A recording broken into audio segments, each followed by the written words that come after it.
제가 이 시간을 담당하면서 빗발치는 비난을 받은 대목이 하나 있습니다. 네? 아시겠지만 글쎄요. 바로 그 한국 영화에 대한 애정이 당신은 그토록 없을 수가 있는가 였었습니다. 예. 하지만 그 한국 영화에 대한 애정이 없다는 표현 대신에 사실은 저는 이런 표현이 더 정확하다고 생각합니다. 과연 2%에 올려놓고 여러분들과 함께 토론할 만한 한국 영화가 몇 편인가? 저는 그것이 안타까운 것입니다. 네. 다소 좀 지나가기는 했지만 오늘 제가 화제로 삼고 싶은 영화는 아마 2%의 청취자분들이라면 누구나 보셨을 그대 안의 블루라는 영화입니다. 예. 이 영화는 제가 지난 3개월 동안 저널들을 쭉 모아봤는데요. 네. 특히 이 영화가 YMCA에서의 논쟁으로 시작해서 대충 쭉 모은 저널들 중에서도 특히 영화 저널이라든가 아니면 세계일보에 실린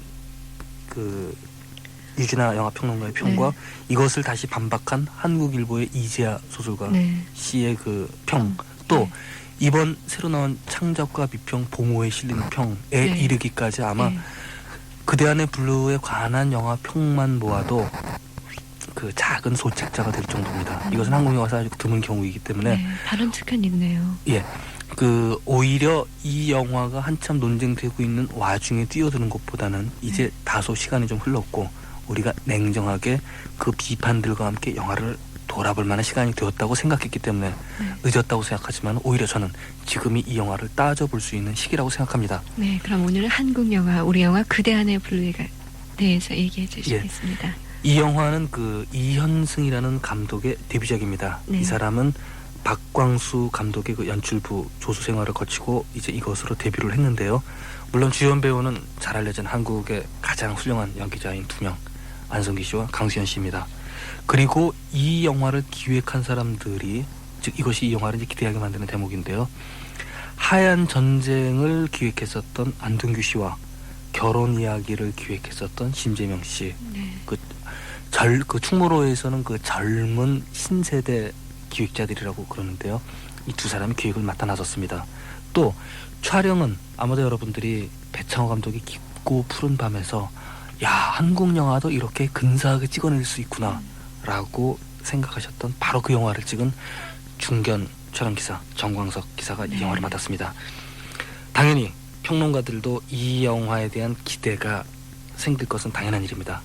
그리고 관객들도 두 배우가 만난다는 것은 사실 생각만큼 쉬운 일은 아니기 때문에 또한 기대가 있었을 것입니다.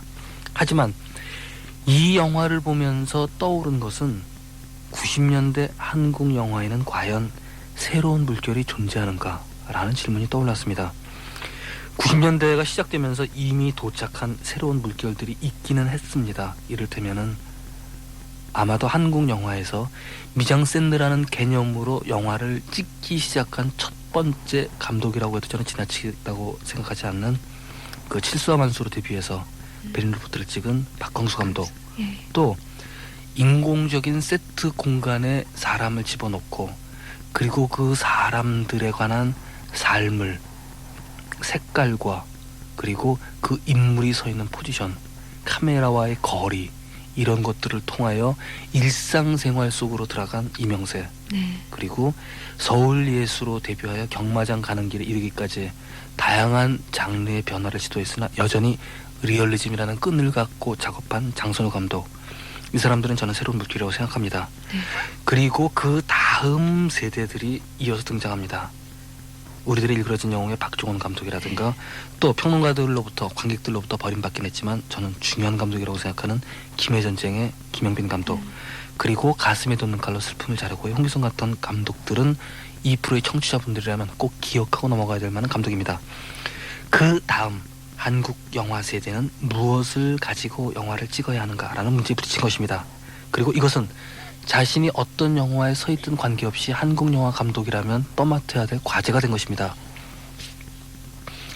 그래서 바로 그대 안의 블루는 하나의 정치 시대의 획을 긋고 새로운 정부가 들어서면서 영화가 사회의 일정한 반영이라면, 또 정치와 경제에 대한 문화적인 일종의 대응이라면, 그리고 이것이 대중문화로서의 자기 변호라면 그대 안의 블루로 대표되는 한국 영화는 새로운 시대에 무엇을 얘기해야 되는가라는 문제를 끌어들여 네. 논쟁을 끌어모았습니다. 네.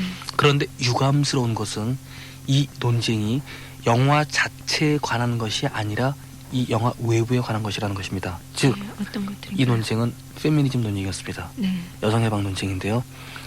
이 영화 속에서 여자 주인공 유림이 남자 주인공 호석으로부터 독립하는 방법은 여성 해방에 관한 올바른 관점인가? 라는 논쟁으로 이것을 시종일관 끌고 갔습니다. 불행한 것은 이들 논쟁이 영화 자체와는 별 상관이 없다는 것입니다. 또 영화 평론 자체의 틀이 영화를 어떻게 읽어낼 것인가의 문제가 아니라 이 영화의 이야기가 무엇인가라는 것에 초점이 맞춰져 있습니다. 뒤집어 얘기하면 이 영화가 새롭다고 이야기는 하지만 바로 그렇게 얘기하는 사람들 자신이 오히려 이 영화를 낡은 방법, 좀 더 단도직입적으로 얘기 드리자면 문학적인 방법으로 영화를 설명하려 드는 것입니다. 하지만 다시 한번 생각해보죠. 그대 안의 블루는 한국 영화의 사고 방법을 반대로 생각해본 영화입니다. 어떤 면에서 그런가요? 지금까지 한국 영화의 전통이라는 것은 네. 리얼리즘 속에서 픽션을 사고하는 것입니다. 즉 리얼리즘의 틀로부터 다소의 차이는 있으나 늘 그 안에서 사고합니다. 그런데 이현승 감독은 픽션 속에서의 리얼리즘을 사고합니다. 즉 무슨 얘기냐면 등장 인물의 심리를 그려내기 위해서 드라마를 만드는 것이 아니라 네.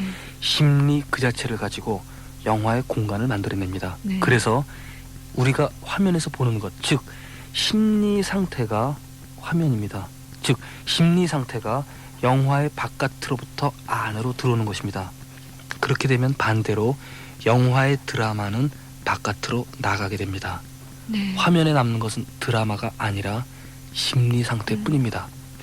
일반적으로 그 두 가지를 영화의 맥락에 맞게 섞어 사용하는 것이 일반적이지만 이현승 감독은 자신의 데뷔작에서 아주 실험적으로 처음부터 끝까지 그 공간이 주인공들의 심리 상태가 되도록 유도하여 영화를 찍어내고 있습니다. 어떤 면들에서 그런가요? 구체적으로 잡아본다면요?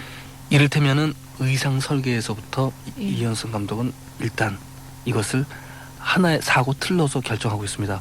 호석에게는 파란색 옷을 끝까지 입히고 네. 유림에게는 노란색과 빨간색으로 파란색에 대비되는 색깔을 입힙니다.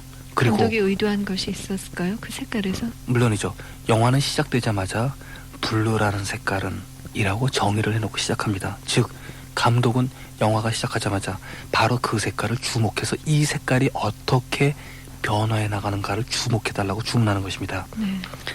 이 영화는 색깔을 그렇게 입혀놓고 두 사람의 활동 무대 속에 하나의 색깔이 다른 색깔로 겹쳐가며 그 겹쳐가는 관계를 통해서 주종 색깔이 무엇인가를 따져보며 그 심리적인 지배와 예속의 관계를 표현해내고 있습니다. 이 관계는 물론 다양한 틀로 읽어낼 수 있습니다. 일반적인 영화 평들처럼 그것이 가부장제의 권력 관계일 수도 있고 좀 더 심각하게 생산력의 소유자와 피소유자 사이에 네. 90년대식 싸움으로 읽어낼 수도 있습니다. 그러나 영화는 거기까지 나가진 않습니다. 우선 호석과 유림이라는 두 인물이 등장합니다. 남자 주인공 호석은 드라마 속에서 떠나간 누이에 대한 그리움을 숨기며 살아가고 있습니다. 뒤집어 얘기하면 이미 해체된 가정의 수동적 역사 속에 놓여 있는 것입니다. 네. 반면 여자 주인공 유림은 결혼식장에서 웨딩드레스를 입고 뛰쳐나와 사회적 독립의 길을 걸어갑니다. 네. 그 스스로 가정의 생산을 거부하고 자신의 역사를 만들어내기로 결심한 것처럼 보입니다. 바로 이것이 마치 유림을 통하여 여성 해방에 관한 메시지를 전하는 영화가 아닌가라는 착각을 하게 만듭니다. 네. 하지만 사실은 이 두 가지는 동일한 근심입니다. 즉 가정에 대한 그리움과 가정에 대한 공포입니다. 노스탈지아와 미래에 대한 공포는 뒤집어놓으면 동전의 양면과 같은 것입니다. 그 그리움과 공포의 심리 상태가 두 사람이 머물고 있는 스튜디오 작업실에 창백한 푸른색의 톤으로 통일되어 버립니다. 네. 여기서 두 사람은 함께 작업하지만 그러나 그 공간은 오히려 두 사람의 커뮤니케이션을 방해합니다. 방해하는 방법도 이현승 감독은 철저하게 영화적입니다. 조명의 모노톤은 두 사람을 세트와 마찬가지로 평면적으로 처리하여 찍어내고 있습니다. 네. 감독은 이 등장 인물이 아주 직물적인 세트의 일부, 즉 그것이 인간이 아니라 세트의 하나처럼 네. 처리해버립니다. 이러한 사고에 대한 상징적인 장면이 있습니다. 영화 중간에 기억나시죠? 스튜디오 내에서 여자 주인공 유림이 호석을 위하여 일의 공간을 가정의 공간으로 꾸며놓자 네. 화를 내면 이것을 막 부셔버립니다. 네. 부셔버리고 두 사람이 절망적인 모습으로 서 있는데 그 감정의 부서짐을 디졸브 화면을 통하여 사람을 마네킹으로 바꿔놓고 네. 이것이 마네킹과 뭐가 다르냐라고 표현합니다. 물론 영화 수사학적인 면에서 이것은 직유법적인 표현입니다. 그리고 이 직유법적인 영화 표현은 사실은 가장 그 상투적인 방법이기도 하지만 감독은 걱정하는 것입니다. 혹시나 자신의 의도를 이 세트만으로 끌고 간다면 관객들이 이해하지 못하는 것은 아닐까 하고 사족입니다. 이 장면이 한국 영화에서 보기 힘든 장면이면 틀림없으나 불행히도 여기에 문제가 있습니다. 이 장면을 만들어낸 촬영과 조명은 그 감독의 생각과는 반대로 전형적인 한국 영화의 틀로 찍어내고 있습니다. 무슨 얘기냐면 감독의 사고가 화면에서 항상 그 반대의 방법으로 찍히도록 노력을 합니다. 즉 자신이 비판하고 대안을 내서 이렇게 찍어야 된다고 판단했던 과거의 방법으로 촬영과 조명과 연기자들이 행동합니다. 네. 그래서 그 사고를 담아낼 만한 충분한 형식을 감독이 찾아내지 못하고 만 것은 아닌가라는 생각을 하게 합니다. 바로 이것이 한국 영화 시스템의 문제라고 생각하기에는 감독 자신이 오히려 충분히 사고하지 못함으로써 생겨나는 관념적인 상태가 아니라는 의심을 갖게 만듭니다. 왜냐하면 틀림없이 이 영화의 공간은 새롭습니다. 네. 그런데 이 영화에서 시간을 사고하는 방법은 아주 전형적이며 도식적입니다. 구체적으로 말씀해 주시죠. 유림은 영화가 시작하면 아서 힐러 감독의 라이언 오닐과 알리 맥그로우가 주연을 한 러브 스토리를 봅니다. 예. 그 비디오 테이프를 보면서 과거의 시간으로 빠져듭니다. 네. 그런데 과거의 시간을 표현하는 방법은 편집 방법 중에서도 가장 전형적이고 가장 상투적인 교차 편집 방법을 사용하고 있습니다. 즉 A 사건과 B 사건을 대조적으로 보여주는 것입니다. 네. 이것은 감독이 두 개의 다른 사건을 의도적으로 선택하여 의미를 만들어내는 것인데 이 방법은 여기에서 관객의 사고를 수동적으로 만들고 시간의 변화에 관한 생각을 차단한다는 점에서 이해의 폭을 좁히고 단 한 가지의 의미로 축소시키고 마는 것입니다. 즉 이것은 상업 영화의 전형적인 틀입니다. 이것을 영화 전체의 구조로 만들어내는 어떤 기본적인 시간의 현재와 과거 사이의 역행을 통해서 네. 이현승 감독은 드라마를 만들어 나갑니다. 의심스러운 것은 혹시 이 영화에 관해 해야 할 이야기가 거의 없기 때문에 시간의 추리 구조를 통하여 없는 사건을 마치 있는 것처럼 만들어내는 것은 아닐까 생각하게 되는 것입니다.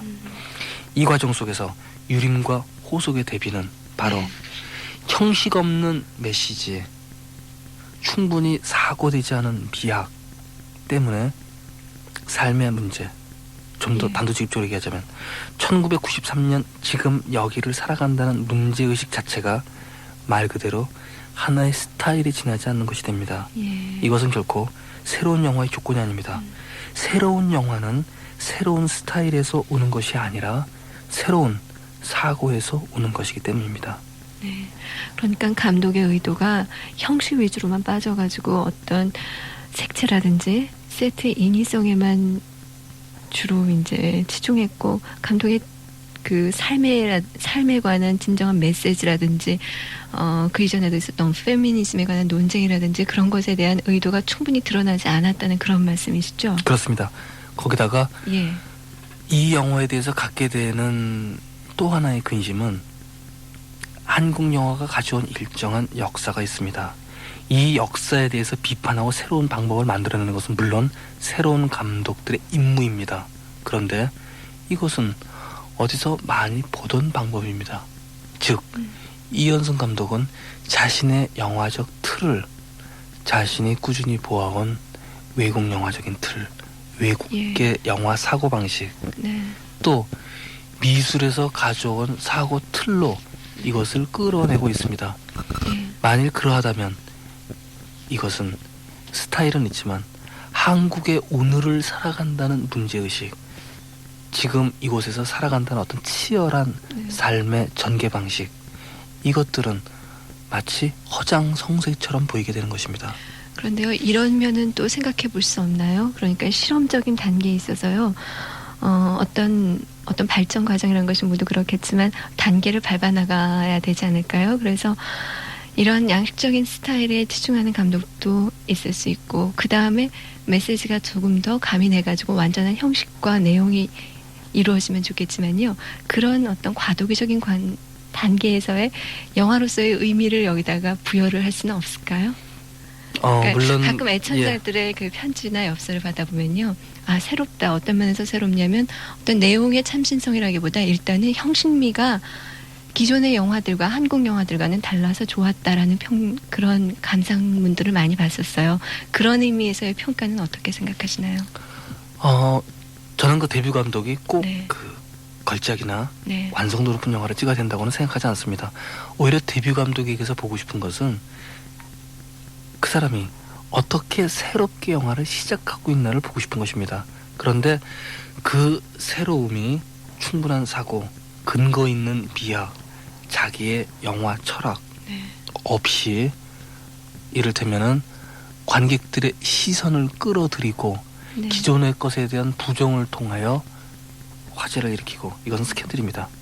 그리고 이런 스캔들을 통하여 한국 영화를 새롭게 만들 수 있다고 믿는다면 그것은 한국 영화가 잘못된 길에 들어서는 것이며, 더 큰 문제는 이것이 근거로 삼았던 외국 영화, 특히 아마도 이것은 유럽 아트 필름들이 될 네. 텐데, 유럽 예술 영화 중독증 환자들을 더욱 양산시켜 놓는 결과를 가져온다는 점에서 결코 긍정적이라 평가할 수도 없다는 것입니다. 오히려 저는 이현승 감독이 이 영화 속에서 시도한 이 실험들을 근거로 하여 한국 영화를 다시 한번 사고하는 두 번째 영화가 나올 것을 기대합니다. 예, 한국 영화, 우리 영화에 대한 애정이 가득한 일종의 충고의 말씀이라고도 생각이 되네요. 그리고 사실은 저는 예. 지금까지 마치 칼날을 휘두른 것처럼 보이는데요. 네. 이현승 감독이 이 영화를 아끼는 마음에서 드린 그렇죠. 이야기이고, 또 반면 이 영화가 문학적 논쟁으로부터 사실은 영화적 논쟁으로 구제받기를 바라는 마음에서 이 이야기를 드린 것입니다. 예, 그리고 이러한 한국 영화, 우리 영화에 대한 논쟁도 많았을 때 비로소 우리 영화가 발전할 수 있겠죠. 물론입니다. 예, 오늘 말씀 감사합니다. 감사합니다. 이 노래 듣고 가세요. 영화 그대 안의 블루의 주제가입니다. 그대 안의 블루, 이소라, 김현철의 노래입니다.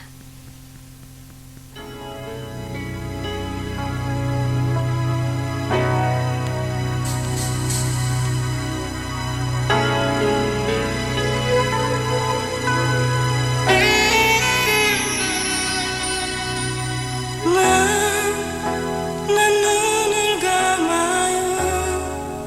빛과 그대 모습 사라져. 이제 어둠이 밀려오네.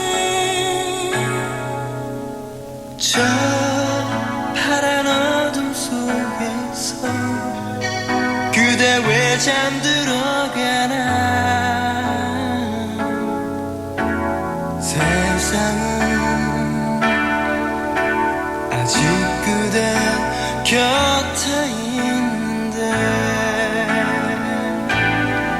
사랑은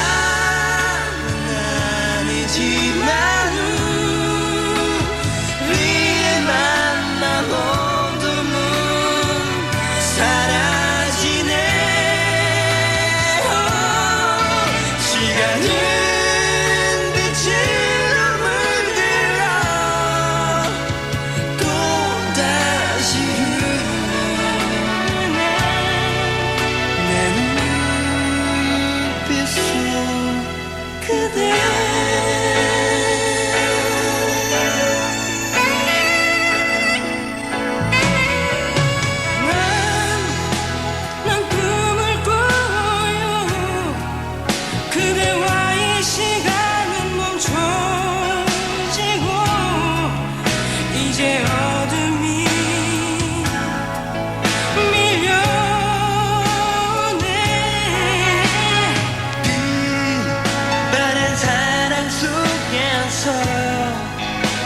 그대 왜 잠들려 하나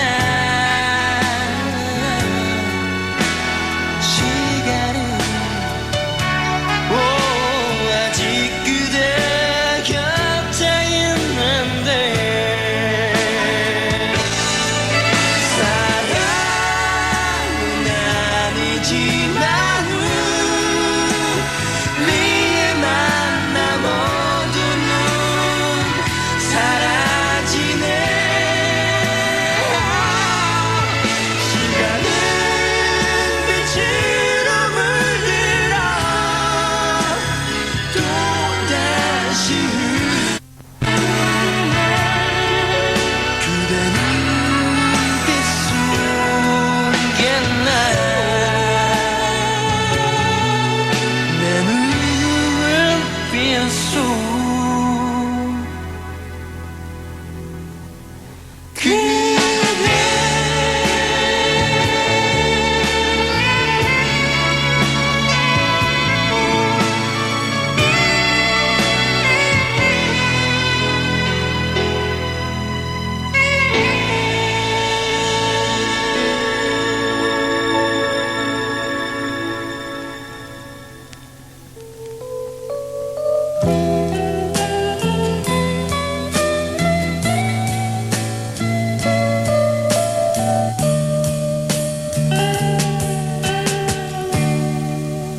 나 그대에게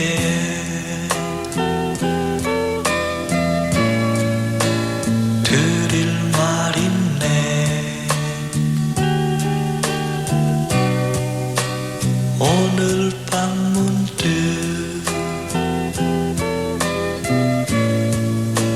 드릴 말 있네 나 그대에게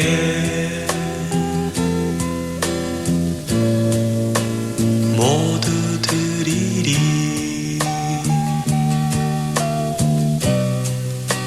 터질 것 같은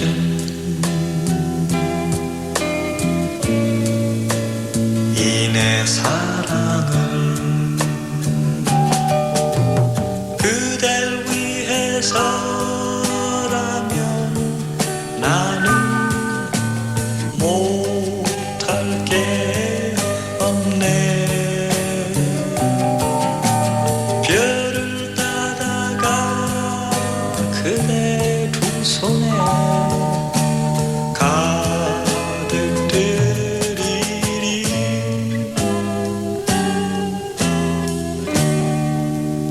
나 그대에게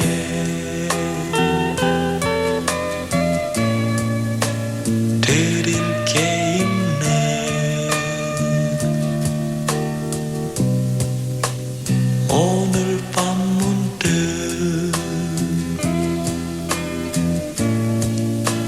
드릴 게 있네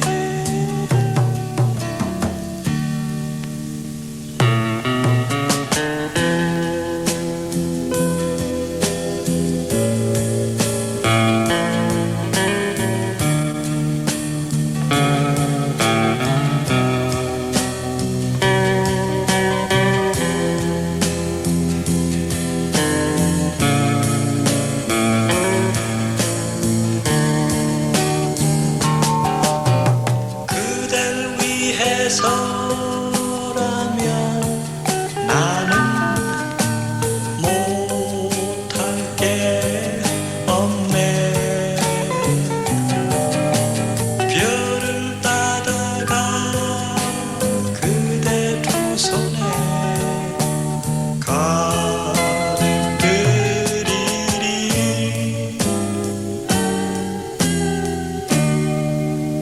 나 그대에게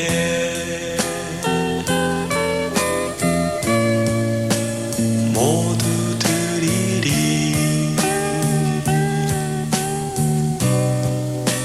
터질 것 같은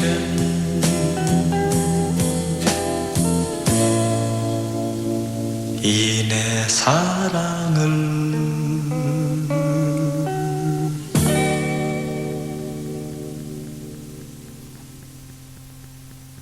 대구 산기역 4동 박선경 씨, 광주 우산동 이승원 씨, 경주에서 최미영 씨, 강원도 천곡동에서 지은 씨, 서울 노량진 2동의 김기태 학생,